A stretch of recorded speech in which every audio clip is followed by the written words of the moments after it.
राष्ट्रीय शैक्षिक अनुसंधान और प्रशिक्षण परिषद के केंद्रीय शैक्षिक प्रौद्योगिकी संस्थान द्वारा प्रस्तुत है रेडियो बाल पत्रिका रंगोली।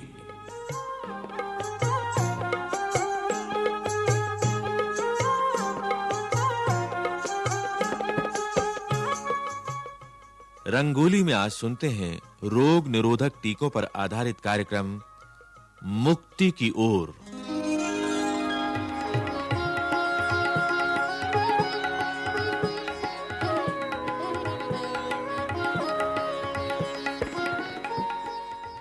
अनु के स्कूल में छुट्टियां चल रही थीं। अनु अपने भाई समीर के साथ नाना जी के घर आई हुई थी। उनके नाना जी डॉक्टर थे। अनु और समीर को नाना जी के घर में रहना बहुत अच्छा लगता था, क्योंकि अनु और समीर नाना नानी के बहुत लाडले थे। अनु 5वीं कक्षा में पढ़ती थी और समीर 3री कक्षा में। दोनों हर रोज सुबह नाना नानी के साथ घूमने जाते थे।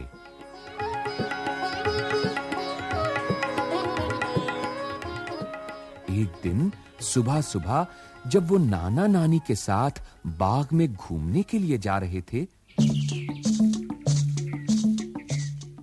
तो अचानक एक बूढ़े आदमी को देखकर समीर डरकर नाना जी से लिपट गया। नाना जी, अरे समीर बेटे, क्या हुआ? अरे क्या हुआ समीर बेटे? अरे तू कुछ बोलता क्यों नहीं? अरे बोल ना। अरे समीर डर क्यों रहा है? वो देखो, वो आदमी। हाँ?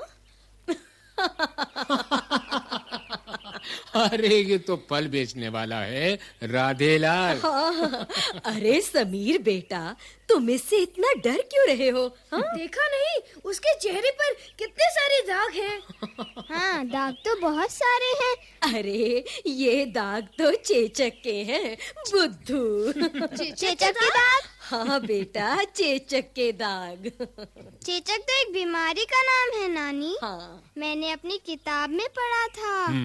और हाँ, याद आया। क्या? ये भी पढ़ा था कि चेचक का रोग तो लगभग समाप्त हो चुका है। ओहो, मैं तो ऐसे ही डर गया था। लेकिन नाना जी, चेचक का रोग समाप्त कैसे हो गया? क्योंकि चेचक को खत्म करने के लिए चेचक का रोग निरोधक टीका बन चुका है। रोग निरोधक टीका? ये क्या होता है? अरे भाई, सीधी सी बात है बेटे। अगर किसी को किसी रोग का रोग निरोधक टीका लगा हो तो आम तौर पर वो रोग उसे नहीं होता। लेकिन ऐसे कैसे हो सकता है? वो इसलिए क्योंकि वो टीका उसे रोग से बचाता है। अरे वाह, शाबाश अनु। अब समीर ये पूछेगा कि ये टीका रोग से बचाता कैसे है। क्यों बेटा समीर? हाँ नानी जी, मैं तो यही पूछने वाला था। देखो समीर बेटे, रोग निरोधक टीका हमारे शरीर में रोग से लड़ने की हमारी प्राकृतिक शक्ति को बढ़ाता है। लेकिन वो कैसे नाना जी? तुम्हारे तो सवाल कभी खत्म ही नहीं होते। सवाल पर सवाल। खैर बताता हूँ कि टीके में जो द्रव्य होता है उसका पदार्थ शरीर के अंदर जाकर पहरेदार की तरह काम करता है। और ये पहरेदार सारे शरीर के रक्त में तैनात हो जाते हैं रोगों के जीवाणुओं से हमारी रक्षा करने के लिए। पर अगर रोग के जीवाणु हमारे शरीर में किसी तरह घुस जाते हैं तो ये पहरेदार यानी रोग निरोधक शक्ति उनको नष्ट कर देती है और इस तरह हम रोग से बच जाते हैं। समझे? अरे वाह, ये तो बड़े कमाल की बात है। ये रोग निरोधक टीका बनाया किसने नाना जी? बात ये है तेको बेटा। नहीं नाना जी, मैं बताती हूँ। अरे वाह अनु, मुझे पता है। सबसे पहला रोग निरोधक टीका बनाया था डॉक्टर जेनर ने। शाबाश। ये टीका चेचक से बचाव के लिए था। अरे वाह, हमारी अनु को तो बहुत जानकारी है। बिल्कुल ठीक बताया अनु बेटी ने। सबसे पहला रोग निरोधक टीका चेचक की रोकथाम के लिए ही बना था, है? इससे लगभग 2 या 225 साल पहले इंग्लैंड के एक डॉक्टर एडवर्ड जेनर ने बनाया था, है? आओ अब ये आओ, पहले सड़क पार कर ले। अनु बेटा अरे, इधर, हाँ, बेटा मेरी उंगली पकड़। इधर इधर अच्छा नानी जी, अरे, इधर, अभी अच्छा।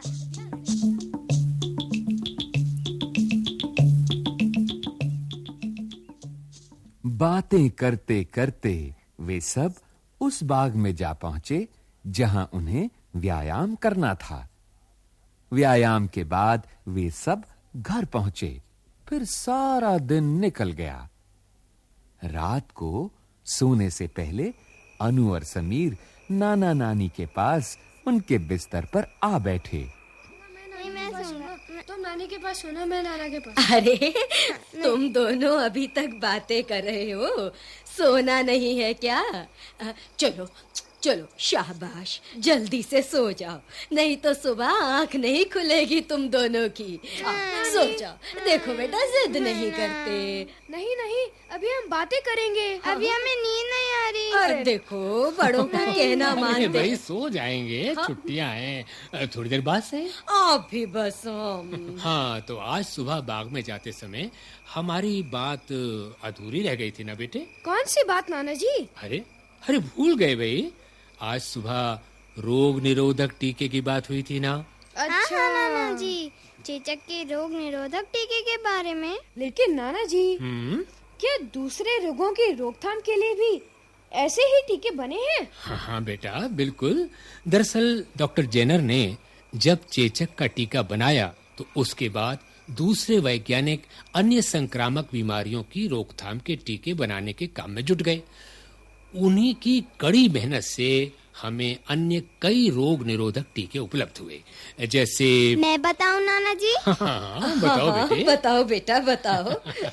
जैसे हेपेटाइटिस, पोलियो, डिप्थीरिया, काली खांसी, टिटनेस, खसरा, टीबी और टाइफाइड, रेबीज के रोग निरोधक टीके। शाबाश अनु। देखो, पोलियो की दवा टीके के रूप में नहीं दी जाती, हाँ, वो पिलाई जाती है। लेकिन ये प्रतिरोधक टीके डॉक्टर की सलाह के अनुसार ही लगवाने चाहिए। अच्छा? हाँ बिल्कुल। देखो, सरकार की ओर से अस्पतालों में बच्चों और माताओं को ये टीके मुफ्त लगाए जाते हैं। माँ बाबूजी ने हमें भी तो पहले कई बार ये टीके लगवाए हैं ना? हाँ, इसीलिए तो तुम इन बीमारियों से बच गए। तो क्या हमारे अंदर रोगों को भगाने की प्रतिरोधक शक्ति आ गई है? बिल्कुल, और इसका श्रेय जाता है उन वैज्ञानिकों को जिनके अथक प्रयासों से रोग निरोधक टीके बने। जैसे चेचक की बीमारी को लें, हैं? चेचक की बीमारी अब दुनिया भर से समाप्त हो चुकी है। यहाँ तक कि अब तो इसके लिए रोग निरोधक टीका लगाने की भी जरूरत नहीं रही। अच्छा? हाँ, तो इसका मतलब ये हुआ कि हम भी इस रोग से बच गए। बिल्कुल बच गए बेटा, बिल्कुल।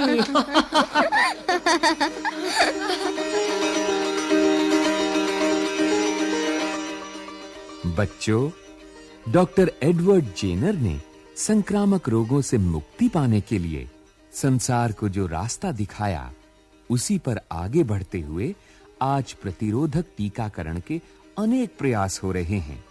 संभव है कि इनके फलस्वरूप चेचक की तरह ही हम कई और जानलेवा रोगों से भविष्य में हमेशा के लिए छुटकारा पा सकेंगे। हमें विश्वास है कि संक्रामक रोगों से लड़ने का ये अभियान हमें अवश्य ले जाएगा संक्रामक रोगों से मुक्ति की ओर।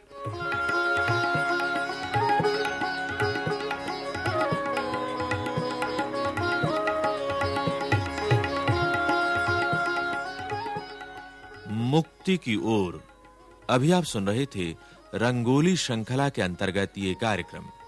परियोजना समन्वय एवं निर्देशन प्रभुदयाल खट्टर, विषय संयोजक डॉक्टर सुरेश पांडे, विषय मार्गदर्शन डॉक्टर सत्यप्रकाश बान्याल, विषय परामर्श डॉक्टर जितेंद्र सिंह, आलेख डॉक्टर बी.आर. धर्मेंद्र, कलाकार बाबला कोचर, सतीश कक्कड़, गीता वर्मा, स्वाति और हर्ष, ध्वनियांकन दीपक पांडे, ध्वनि सहयोग दाऊ दयाल चतुर्वेदी तथा आलेख संपादन, निर्माण एवं प्रस्तुति वंदना अरिमर्दन।